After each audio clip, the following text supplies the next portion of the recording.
Hi guys, welcome back to Scott Family Homestead. I'm Christine, and today I'm just going to give you a little tour of the farm and what we've got going on and some updates for you all. We've got our laying flock of about 45 birds, so they are out here free ranging. This is an old farmhouse. It's just an old fence that they had. It's not functional. Our chickens just free range the property along with the turkeys. For turkeys, the fence is more of a suggestion. They just do what they want. This fence isn't electrified, but even if it was, they would walk right over it. I don't know what it is with turkeys, but they do what they want.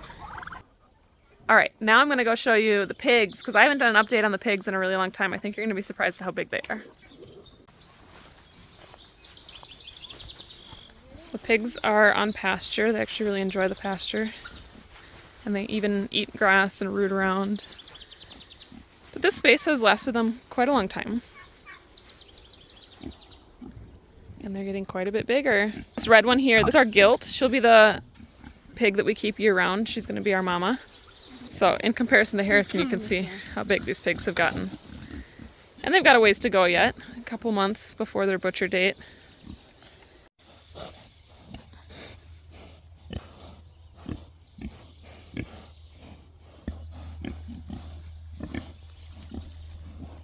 Beyond the pigs, we have our chickens.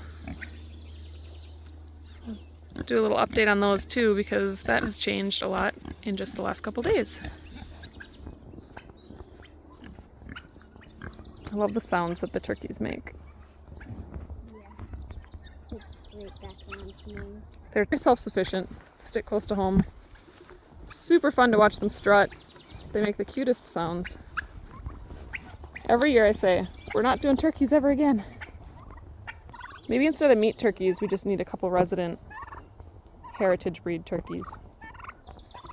Just got the rest of our Cornish cross out of the barn because we were able to put our dual purpose on pasture in this cool little covered wagon style coop. So these are our normal meat bird chicken tractors. I have plans for these tractors on my YouTube and blog, so you can check that out. And then back here we've got our dual purpose birds. These are kind of experimental for us this year. These are going to be our meat birds. These can be used as meat birds once they reach about 20 weeks old, rather than the typical 6 to 8 that we're doing for the Cornish cross. But we have the potential to breed these and hatch out our own meat birds next year. So that is the plan.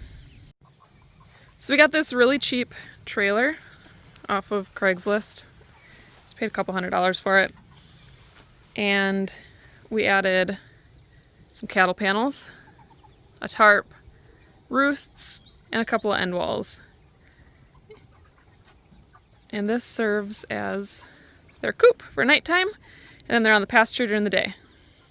Ryan also rigged up this watering system on the back. So it's a big barrel, gravity fed to a bell waterer. So they've got clean water all the time right off the back of the trailer. The real bonus of having this on a trailer is that we can pull it around and move it. So also put them specifically where we want them to break up cow patties or refresh the grass. I might as well show you the cows since we're out here. I gotta go find them. So they have a new spot out here where the grass is recovering really nicely. We will have to move them again soon. But Lorelei is due to have her baby. She's due in 1 week. And so we're expecting to have a little baby Jersey around here very soon. So we've got Suki, her baby Martha. We've got Lorelei. And if you notice a pattern here, then you will know what Lorelei's baby will be. She was bred with sexed semen and should be having a girl. I should have a little heifer. She's just hanging out. Yep, so she's got a few wrinkles on her bag yet, which means she's gonna fill out a little more than that before baby comes. Probably within a week. You're doing good, Mama. Okay, I'm gonna try to bump her calf. So this is her right side. Right is runt. Left is lunch. And supposedly you can kind of push in this area.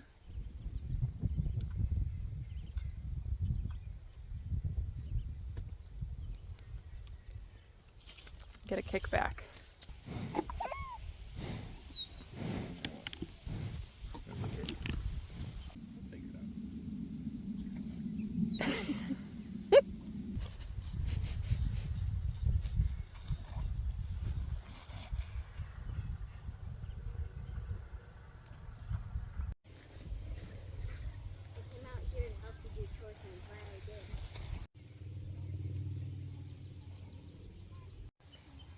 The peas are just about done here. They're really not handling the heat anymore.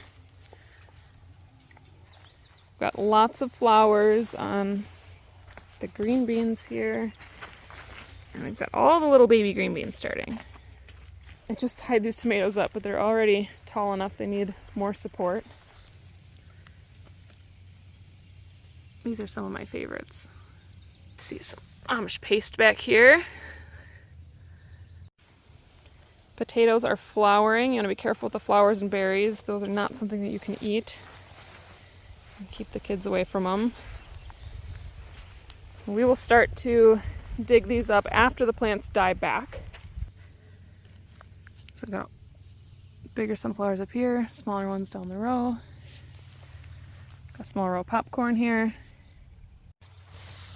Cabbages need a little bit of weeding. Not too bad on the pests. In our extra tomato jungle. Got some peppers growing here, and they've got flowers on them. These are jalapenos back here. Oh, and a couple little ones on here. Whereas these are our bell peppers.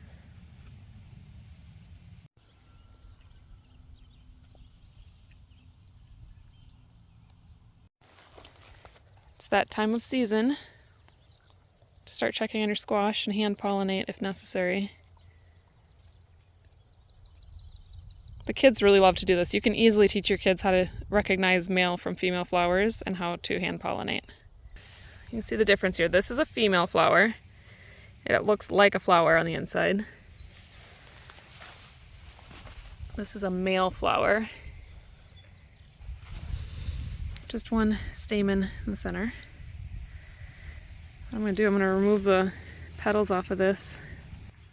Now this is what contains all the pollen. And this is the female flower, so this is the one that's going to grow the fruit. So you can take this and pollinate the female flower. And now you're more likely to actually get a piece of fruit out of that. You can also tell this is a female because it has the beginnings of a fruit behind it. Back here you can see this one was a female that did not get pollinated. So that will die off, that will fall off. This is a male flower, so there's no fruit behind it. And you can already tell without it being open what this one will be. This is going to be a female flower. And so that's probably a day or two out. We can come out here and hand pollinate this one and get a pumpkin out of that. These are my honey nut squash, and they are still vining out. They look really beautiful, but they don't have any flowers yet. So we're going to wait a bit longer on those. I did plant another row of potatoes over here. I don't know if we'll get anything in time, but I had some potatoes left over. A little fall crop of potatoes. Oh, they're starting to come up. Growing with such a short growing season, my motto is kind of plant early, plant often. So if you start to lose something or your season ends up being longer than you expected, you might get a little extra. This is Sadie. She's 14 years old, completely deaf, half blind, and you should see the dances I have to do around here to try to get her attention. Just to get her out of the garden, I have to stand in front of her and jump around a little bit. Should we go? This is the cottage garden, so we've got a lot of flowers coming up in here. We've got some little cherry tomatoes, lots of hollyhocks and really beautiful stuff right now. Some herbs. Oh look, my first bachelor button. We've got a couple different types of bee balms back here. A patch of cosmos. I took the fence down around here because the deer weren't really bothering it and we needed the fence for the chickens. I've got my marshmallow plant, chamomile, all kinds of good stuff. And then just on the other side of this, we're putting in our stock tank pool. We've got a courtyard here with some hollyhocks, just beautiful. We're gonna take this part of fence down, and then this is gonna go right out to our stock tank swimming pool. And this is where we keep our bunny marbles at the moment. And he's so good with the kids, I just love him.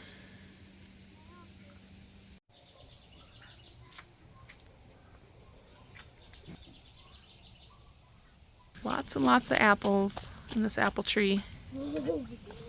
They're growing big. All the way up to the top. So And this apple tree is not in great shape.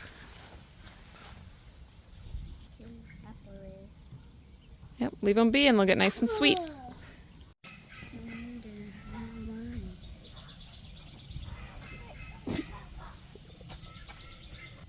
Let's get her into like a box on the porch, okay? Okay, before I sign off this morning, the boys are going to have breakfast and we're going to show you our egg powder. This is our freeze-dried egg powder. And when you mix this up, you do 1-to-1. So however much powder you use that much water, and then you're going to stir it up and reconstitute it, make sure that it is soaked all the way through, and then it will have the texture of eggs prior to being freeze-dried. It's kind of amazing actually. So we're going to get some of this mixed up. So they like to have salt and pepper on their eggs, so that's what Micah's doing right now. He's getting his spices ready, and Harrison's going to measure out 1/3 cup of powder. And then we will add 1/3 cup of water.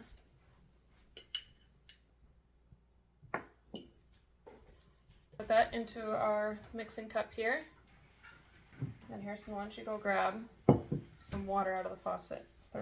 Okay, 1/3 cup of water added in there.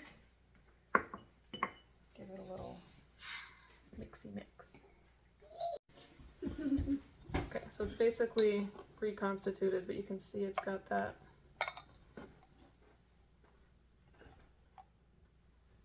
Like eggs. So we're going to take this.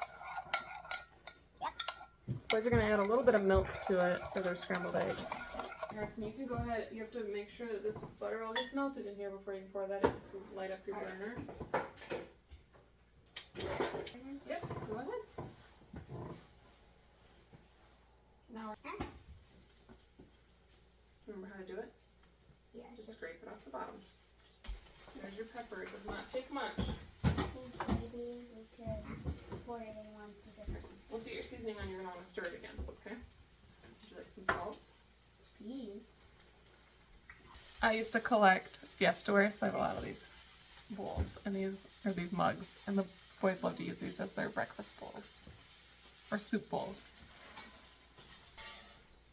There they are, scrambled eggs. I've got this chicken that we recently moved from the chicken tractors into the new chicken trailer, and it's an egg-laying hen. She's just not happy. She's not doing well. She's very lethargic. And so the first thing that I do when something like this happens is I give some apple cider vinegar in their water and try to get them to eat and drink. You can also use like store-bought electrolytes.